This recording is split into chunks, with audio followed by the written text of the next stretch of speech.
In this tutorial, I'm going to help you understand what happens in the decoder block of the transformer model, beginning from the output embeddings to the mask multi-head attention right here, to the second one, which is the cross attention XA, and to the feed-forward neural network, and then all the way to the final output softmax layer, which outputs the probabilities. So I call this the decoder block detailed view, and pay attention to this NX here, which is right here, because it's crucial for you to understand how this works in terms of when there are a number of layers of this. So these are the diagram. This one is coming from the textbook, which is Attention is All You Need paper. But this is not quite clear what exactly is happening and how data flows here. And this is why I've made a simplified or detailed diagram right here, and I'm going to take you through it right now.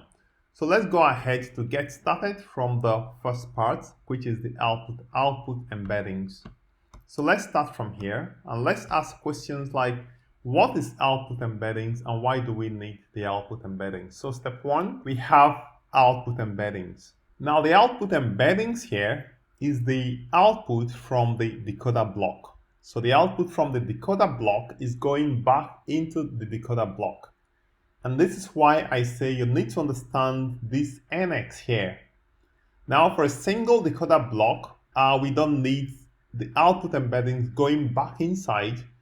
If it's a single decoder block, then you have the input embeddings going into the decoder block once.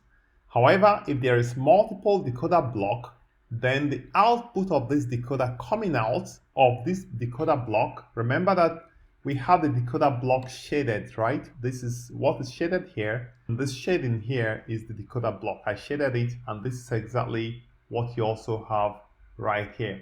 So the output of this decoder block is what goes into the input of the next decoder block if you have multiple decoder blocks. Take note.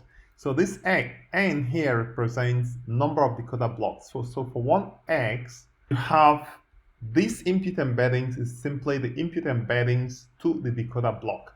But if N becomes, let's say, 2X, then you have the output of the first decoder block will be going into the second decoder block as input. So take note of this very important point, because it's very crucial you understand this initial part of the block. Let's now move on to the next part. So the input embeddings comes into the first part of the decoder block or the decoder layer, and the first part here is the masked multi-head attention layer or block or component. Now let's see what happens here. So in the masked multi-head attention, which is actually this block here. Okay, before then we have positional encoding. So we have a positional encoding block or component that provides positional information that gets combined with the embeddings, and that's why we have the plus sign here.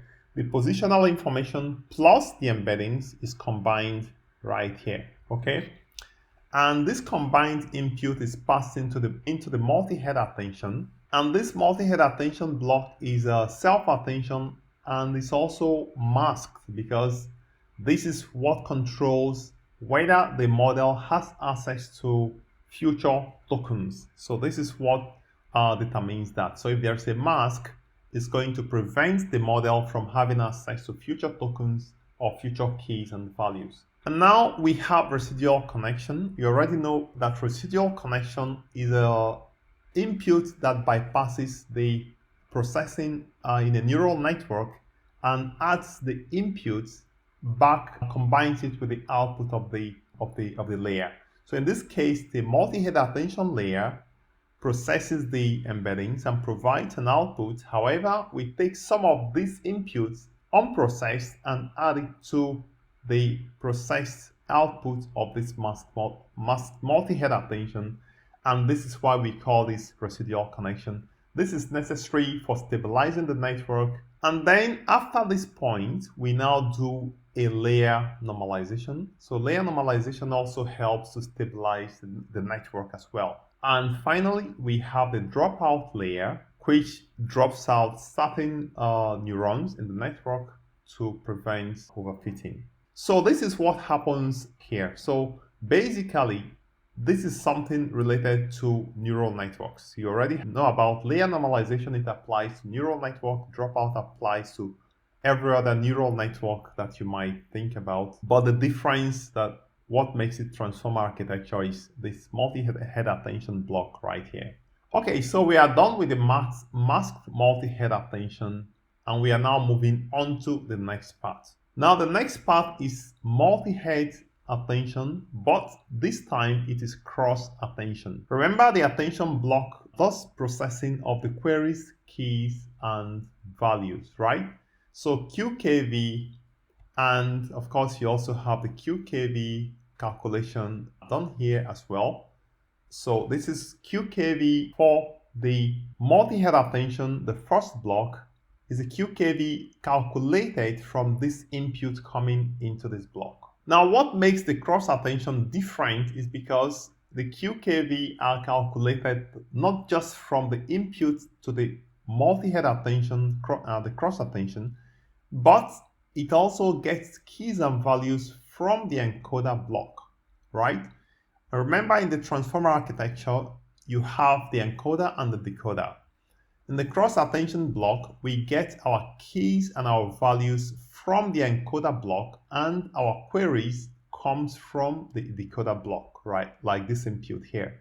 So KV coming from the encoder and Q is coming from the decoder itself. And then the cross attention happens here exactly as it is here, except that the keys and values used for the attention computation here comes from the encoder. We have residual connection going all the way, bypassing the multi-head cross attention block and being added to the output of the cross attention block. And this combined output is then normalized again, and we apply dropouts to stabilize the network and prevent overfitting, and then we move on to the next part. Okay, so now we have a feed-forward neural network. So this feed-forward neural network here has layer 1 and layer 2. So this layer 1 contains weights that is meant to take this input coming into the feed-forward neural network. It takes this input and projects it to a higher dimension. So if the input coming here is, let's say, 3 by 4 input, then it could project it to a higher dimension, let's say 3 by 8.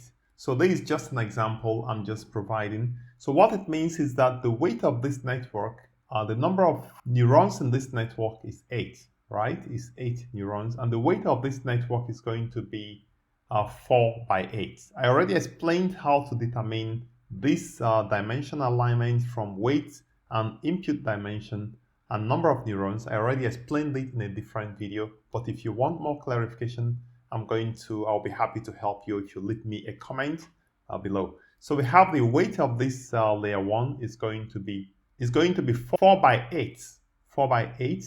And number of neurons here in this place will be 8 neurons. So the output of this layer 1 is going to now be 3 by 8, right? So if you pass 3 by 4 input and the weight is 4 by 8, the output is going to be 3 by 8. And we pass it through a ReLU activation function to activate. Of course, you have to pass it through an activation function. And then we also apply dropout. So we also have another dropout layer in between these two linear layers.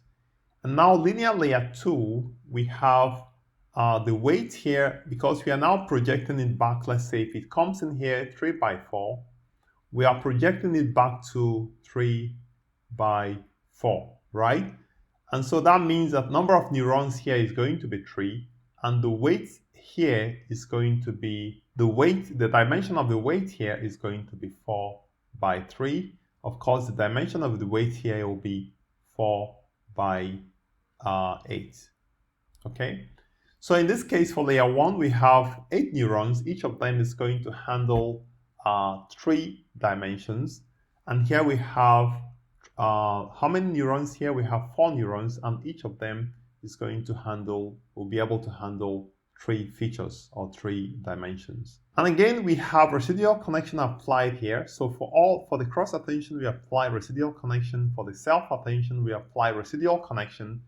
And for the feed-forward neural network, we also apply residual connection, and we add the residual connection to the output of this linear layer 2. Right here, we combine it, and then we normalize. We do a final normalization, and then we apply a dropout just like before. So at this point, we have this output coming out from here, right? Now, if there is multiple layers of decoder, then this output going out from here will be looped back into the input of the second decoder block. So if there is multiple decoder blocks, this final layer only happens at the last end. So let's illustrate. So let's say we have decoder block 1. Let's just call it, let me just make it a bit clear.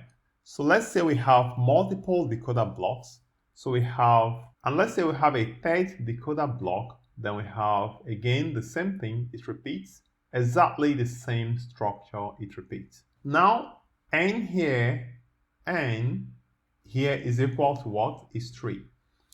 And what we have here is that the input goes in here as before, right? We have the embeddings, which is, we add positional information to these embeddings and it goes in here. Now, this output here is what goes into this input. So it actually goes like this. And this output here is what goes into this input of this block 3. So this is 1, this is 2, and this is 3. And now here we now have our linear layer, and then we have our soft marks. So we don't have this linear layer and this soft marks repeating for all the blocks. We have these soft marks only once. Once all the decoder blocks have completed processing, we now have these layers here, and this indicates, or this signals, the end of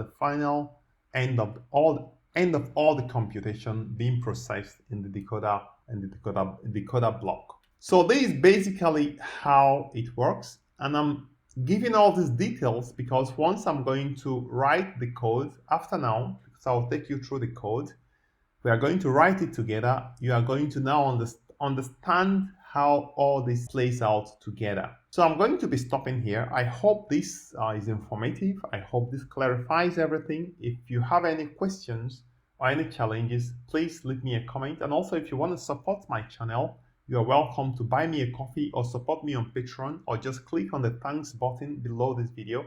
We are going to continue in the next part. So see you in the next part.